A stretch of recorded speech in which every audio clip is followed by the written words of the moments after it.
ഏവർക്കും നമസ്കാരം. ശുഭകരമാകട്ടെ, ദിനം സന്തോഷകരമാകട്ടെ, സൗഖ്യകരമാകട്ടെ, അനുഭവങ്ങളും അനുഭൂതികളും നമ്മെ എവിടെയും നയിക്കുമാറാകട്ടെ.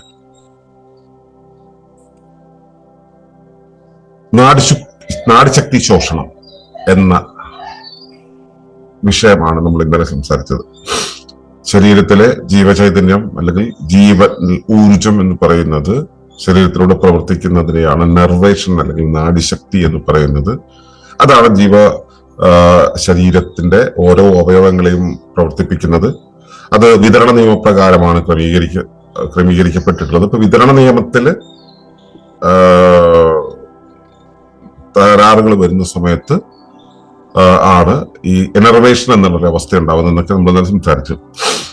ഈ എനർവേഷനാണ് രോഗം എന്നുള്ളൊരു അവസ്ഥയുടെ തുടക്കം, അല്ലെങ്കിൽ രോഗം എന്ന് പറയുന്ന ഒരു അവസ്ഥ തന്നെ എനർവേഷനാണ് എന്നുള്ളതിലൂടെയാണ് നമ്മൾ ഇന്ന് കടന്നു പോകുന്നത്. അതിനെക്കുറിച്ച് പറയുന്നത് ഇവിടെ ഇങ്ങനെയാണ്: enervation leads to disease which restores health when vitality is sufficient.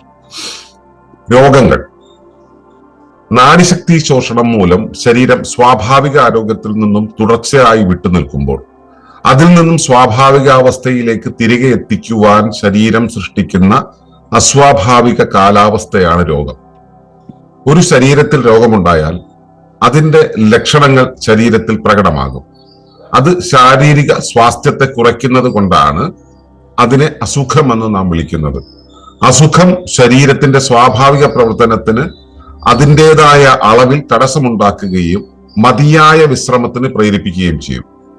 ഇടപെടലുകൾ ഇല്ലെങ്കിൽ ശരീരം അസുഖത്തിലൂടെ സൃഷ്ടിക്കുന്ന തടസ്സവും അതിന് ആനുപാതികമായ വിശ്രമവും കൊണ്ട് ആരോഗ്യത്തെ പുനഃസ്ഥാപിക്കുവാൻ ശരീര ചൈതന്യത്തിന് കഴിയും. മതിയായ ജീവചൈതന്യവും ധർമ്മങ്ങൾ നിർവഹിക്കുവാനുള്ള ആരോഗ്യവുമുള്ള ശരീരത്തിൽ മാത്രമേ ശമനാർത്ഥം ഉള്ള രോഗം ഉണ്ടാവുകയുള്ളൂ. ആരോഗ്യം കുറഞ്ഞ ശരീരത്തിലെ രോഗാവസ്ഥയാണ് മരണത്തിലേക്ക് നയിക്കുക.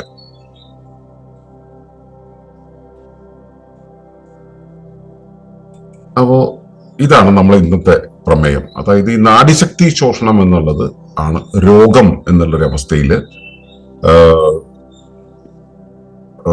നമ്മളെ എത്തിക്കുന്നത്. നാഡിശക്തി ശോഷണം എന്നുള്ളത് നമ്മൾ പ്രകടമായിട്ട് കാണുന്ന ഒരു കാര്യമാണ്. നാഡിശക്തി ശോഷണത്തിന്റെ ചെറിയ അളവിനെയാണ് ക്ഷീണം എന്നൊക്കെ പറയുന്നത്, അല്ലെ?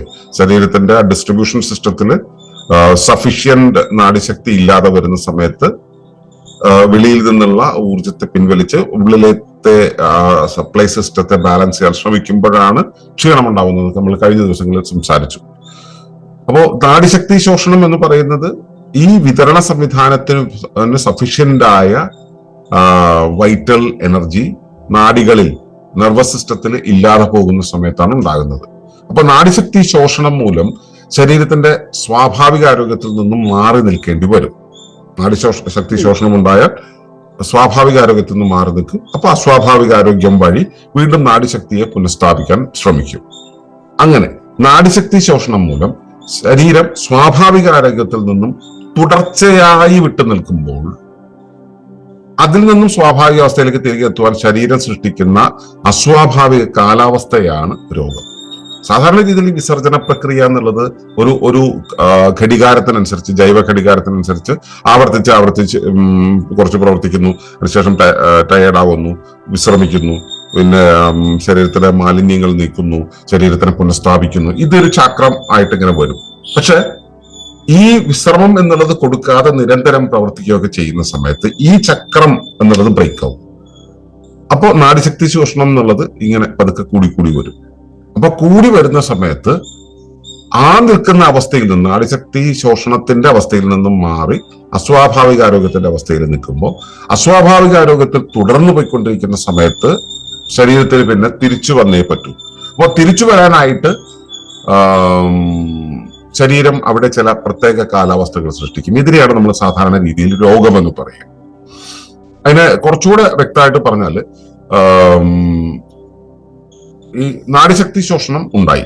ഈ നാഡിശക്തി ശോഷണമാണ്, തുടർച്ചയായ നാഡിശക്തി ശോഷണമാണ് രോഗം എന്ന് നമുക്ക് പറയാം. അപ്പോ നാഡിശക്തി ശോഷണം എന്ന് പറയുന്ന ഒരു അവസ്ഥ ശരീരത്തിൽ ഉണ്ടായാൽ അതിന്റെ ലക്ഷണങ്ങൾ ശരീരം പ്രകടിപ്പിക്കും. നാഡിശക്തി പോകുന്നത് നമുക്ക് കാണാൻ കഴിയില്ല. ഈ ഇലക്ട്രിസിറ്റിയുടെ കാര്യം പറഞ്ഞതുപോലെ വൈദ്യുതി കമ്പിയിലൂടെ പ്രവഹിക്കുന്നു, കമ്പിയിലൂടെ പ്രവഹിക്കുന്നു എന്നുള്ളത് അതിന്റെ ലൈറ്റ് കത്തുന്നിടത്തും അല്ലെങ്കിൽ എന്ത് യന്ത്രമാണോ കണക്ട് ചെയ്യുന്നിടത്തും മാത്രമേ നമുക്ക് മനസ്സിലാവുള്ളൂ. ലൈനിൽ അത് മനസ്സിലാവില്ല. അതുപോലെ നമുക്ക് ഫിസിക്കൽ ബോഡിയിൽ അത് ഉപയോഗിച്ചിട്ട്, ഈ വൈറ്റാലിറ്റി ഉപയോഗിച്ച്, ജീവശക്തി ഉപയോഗിച്ച് പ്രവർത്തിക്കുന്ന അവയവങ്ങളിൽ മാന്ദ്യം ഉണ്ടാകുന്ന സമയത്ത് അവിടെയാണ് നമ്മളത് മനസ്സിലാക്കുക. അപ്പോൾ ഒരു ശരീരത്തിൽ രോഗമുണ്ടായാൽ അതിന്റെ ലക്ഷണങ്ങൾ ശരീരം പ്രകടിപ്പിക്കും, ശരീരത്തിന്റെ വിവിധ ഭാഗങ്ങൾ പ്രകടിപ്പിക്കും. അല്ലാതെ വൈറ്റാലിറ്റി കുറയുന്നു എന്നുള്ളത് നമുക്ക് കൃത്യമായിട്ട് നേരിട്ട് അറിയില്ല. ലക്ഷണങ്ങൾ ഉണ്ടാവും. അത് ശാരീരിക സ്വാസ്ഥ്യത്തെ കുറയ്ക്കും. ശരീരം സുഖമായിരിക്കുന്ന ഒരവസ്ഥയെ അത് കുറയ്ക്കും. ഇപ്പൊ ശരീരത്തിന് ഈസി ആയിട്ട് പ്രവർത്തിച്ചുകൊണ്ടിരിക്കുന്ന ഒരു ശരീരത്തില് ബുദ്ധിമുട്ടുകൾ ഉണ്ടാവില്ല.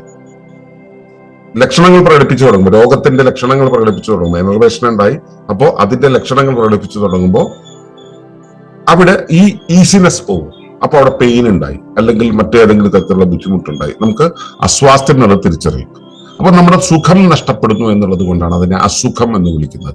നമ്മുടെ സ്വാസ്ഥ്യം നഷ്ടപ്പെടുന്ന ഒരവസ്ഥയാണ് സുഖം. അപ്പോ രോഗവും അസുഖവും തമ്മിലുള്ള ഒരു ദൂരമാണ് പറഞ്ഞത്. രോഗം എന്ന് പറയുന്നത് ശരിക്കും ഇംബാലൻസ്ഡ് ഡിസ്ട്രിബ്യൂഷൻ ഓഫ് വൈറ്റാലിറ്റി ആണ് രോഗം. അതിനെ എനർവേഷൻ എന്ന് പറയുക.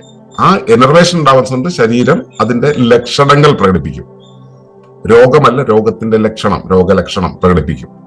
ആ രോഗലക്ഷണം നമുക്ക് അസ്വാസ്ഥ്യം ഉണ്ടാക്കും. ഇപ്പൊ രോഗലക്ഷണവുമല്ല അസ്വാസ്ഥ്യം, രോഗം, രോഗലക്ഷണം, അസ്വാസ്ഥ്യം. അസ്വാസ്ഥ്യം വരുന്നത് കൊണ്ട് നമ്മൾ അതിനെ അസുഖം എന്ന് വിളിക്കും. അപ്പോ അസുഖം ശരീരത്തിന്റെ സ്വാഭാവിക പ്രവർത്തനത്തിന് അതിൻ്റെതായ അളവിൽ തടസ്സം നിൽക്കും.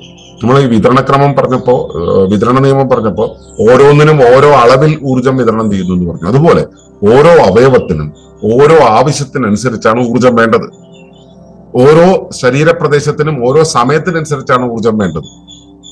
അപ്പോ അതേപോലെ തന്നെ ഈ ഞാനിപ്പോ പറഞ്ഞ അസുഖം എന്ന് പറയുന്നത് ശരീരത്തിന്റെ സ്വസ്ഥമായ പ്രവർത്തനത്തിന് തടസ്സം നൽകുമെന്ന് പറഞ്ഞില്ലേ? അപ്പോ അസുഖം ശരീരത്തിന്റെ സ്വാഭാവികമായ പ്രവർത്തനത്തിന് അതിൻ്റെതായ അളവിൽ തടസ്സമുണ്ടാക്കും. എവിടെയാണോ തടസ്സം, ഇപ്പൊ ചെവിയിലാണ് എനിക്ക് ഈ എനർവേഷൻ എന്നുള്ള അവസ്ഥ ഉണ്ടാകുന്നതെങ്കിൽ ചെവി ശുചീകരിക്കാൻ ചെവിയുമായി അനുബന്ധമായ ഊർജ വിതരണ സംവിധാനത്തിൽ ആണ് തടസ്സം സൃഷ്ടിക്കുക. ചിലപ്പോൾ ചെവിയിലേക്കുള്ള ഊർജം വിതരണം ചെയ്യപ്പെടുന്നത് കാലിൽ നിന്നാണെങ്കിൽ കാലിൽ നിന്നും അവിടേക്കുള്ള ആ നെറ്റ്വർക്കിൽ മൊത്തത്തിൽ ആ ഊർജ വിതരണ സംവിധാനത്തിൽ പ്രശ്നം കാണിക്കും. ഇതൊക്കെയാണ് ഈ അക്യൂപങ്ചർ പോലുള്ള എനർജി മെഡിസിൻ സിസ്റ്റത്തിൽ ഉപയോഗിക്കുന്ന, അപ്ലൈ ചെയ്യുന്ന രീതികൾ. അവിടെ നേരിട്ടാണ് ഈ സംഭവത്തിൽ ഇടപെടുന്നത്.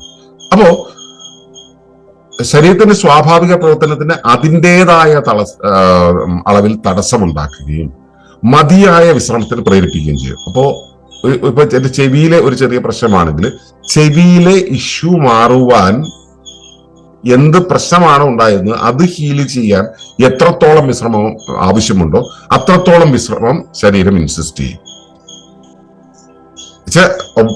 അതിനൊക്കെ ഓരോ റേഷ്യോ ഉണ്ട്. ഓരോ അവയവത്തിനും ഓരോ തരം ഡിസ്ട്രിബ്യൂഷൻ സിസ്റ്റം ഉണ്ട്. അതിന് തടസ്സം വരുന്നുണ്ടെങ്കിൽ ആ അവയവത്തിന് ആവശ്യമായ അളവിൽ തന്നെ തടസ്സം ഉണ്ടാക്കി തരും. അത് ശുചീകരിക്കാൻ പാകത്തിലുള്ള അളവിൽ വിശ്രമം ഡിമാൻഡ് ചെയ്യും. അത്രയും വിശ്രമം നൽകിയാൽ മാത്രമേ അതിൽ നിന്നും റിക്കവർ ആകാൻ കഴിയൂ. അപ്പോൾ ഓരോ അവയവത്തിനനുസരിച്ചും ഓരോ ഇഷ്യൂവിനനുസരിച്ചും ഓരോ എനർവേറ്റഡ് സിസ്റ്റത്തിനനുസരിച്ചും, ബോഡി മൊത്തത്തിൽ ഹോളിസ്റ്റിക് സിസ്റ്റം ആണെങ്കിലും ഓരോ അവയവ വ്യൂഹവും ഓർഗൻ സിസ്റ്റവും ഓരോ ഇൻഡിപെൻഡന്റ് സിസ്റ്റമായിട്ട് തൽക്കാലത്തേക്ക് ഗണിക്കുക. അവയെല്ലാം എത്രത്തോളം ഡിമാൻഡ് ചെയ്യുന്നു അത്രത്തോളം പ്യൂരിഫിക്കേഷൻ അത് ഡിമാൻഡ് ചെയ്യും, അത്രത്തോളം വിശ്രമം ഡിമാൻഡ് ചെയ്യും. ആ ഡിമാൻഡ് ചെയ്യുന്നത് എങ്ങനെയാണ് പ്രകടമാകുന്നത്? അത് തടസ്സത്തിന്റെ രൂപത്തിൽ, അസുഖത്തിന്റെ രൂപത്തിലാണ്. ഈ കണക്ഷനാണ് മനസ്സിലാകേണ്ടത്.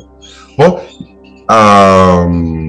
ഇടപെടലുകൾ ഒന്നും നമ്മൾ നടത്തുന്നില്ല. നമ്മുടെ ശരീരം പറയുന്ന വഴിക്ക് നമ്മൾ വിടുകയാണെങ്കിൽ ശരീരം അസുഖത്തിലൂടെ സൃഷ്ടിക്കുന്ന തടസ്സവും അതിന് ആനുപാതികമായ വിശ്രമവും കൊണ്ട് ആരോഗ്യത്തെ പുനഃസ്ഥാപിക്കുവാൻ ശരീരത്തിന് കഴിയും.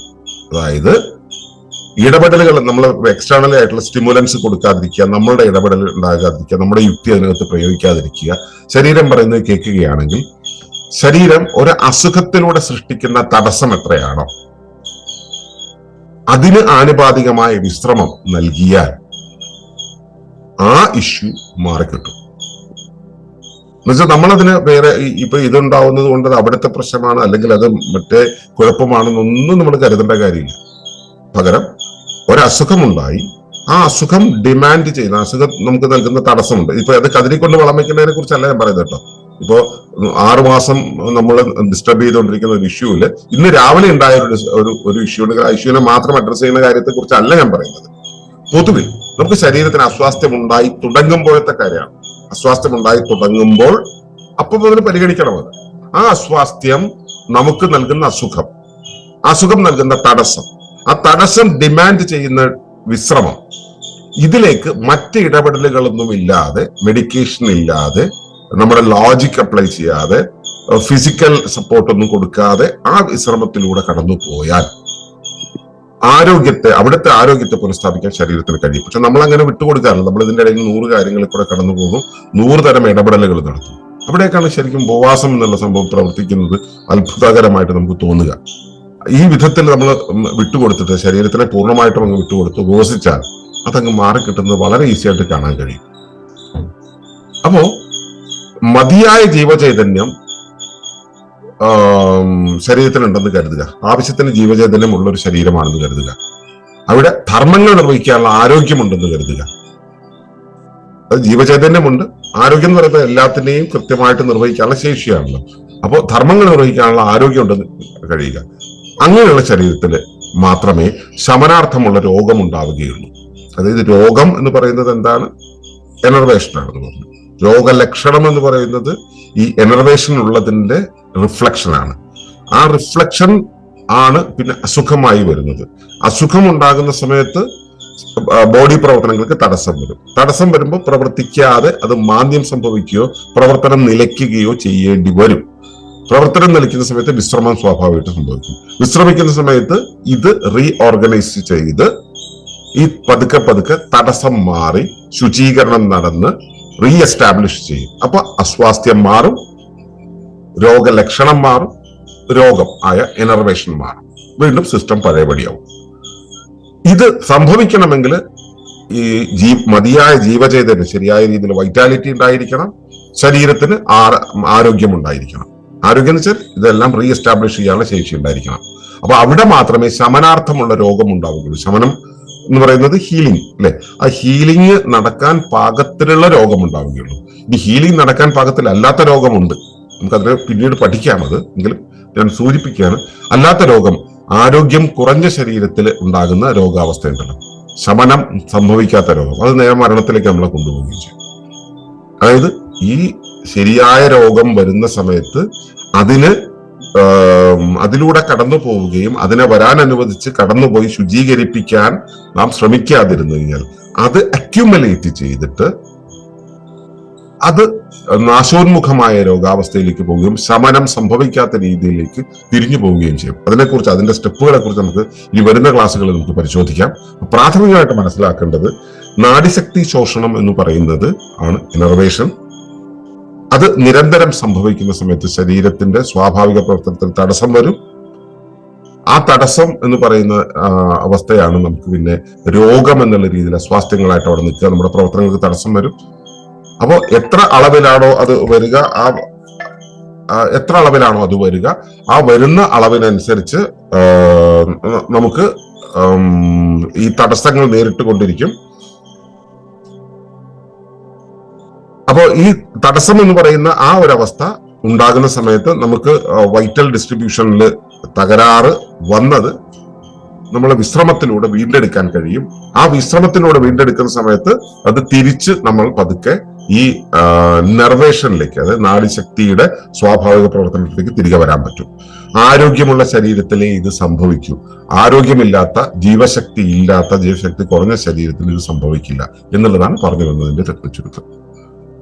അപ്പോൾ രോഗങ്ങൾ എന്തൊക്കെയാണ്, ഏതൊക്കെ സ്റ്റേജുകളിലൂടെ ഉണ്ട് എന്നുള്ള കാര്യങ്ങളെ കുറിച്ച് നമുക്ക് പിന്നീട് സംസാരിക്കാം. അതുവരേക്കും എങ്ങനെയാണ് രോഗം ഉണ്ടാകുന്നത് എന്നുള്ളതിനെ കുറിച്ചുള്ള ഈ ആമുഖം മനസ്സിലാക്കിക്കൊണ്ട് സ്വന്തം ശരീരത്തിലും ജീവിതത്തിലുമുള്ള നിരീക്ഷണങ്ങൾ നടത്തുമാറാകട്ടെ. പ്രത്യേകിച്ചും പ്രാക്ടീസ് ചെയ്യുന്ന ഡോക്ടർമാർക്ക് ഇത് നിങ്ങളുടെ ചികിത്സാ വീക്ഷണങ്ങളുമായിട്ട് ഇത് എങ്ങനെയാണ് കോറിലേറ്റ് ചെയ്യേണ്ടത് എന്നുള്ളതിനെ കുറിച്ചുള്ള നിരീക്ഷണം ഉണ്ടാകട്ടെ എന്ന് പ്രാർത്ഥിക്കുന്നു.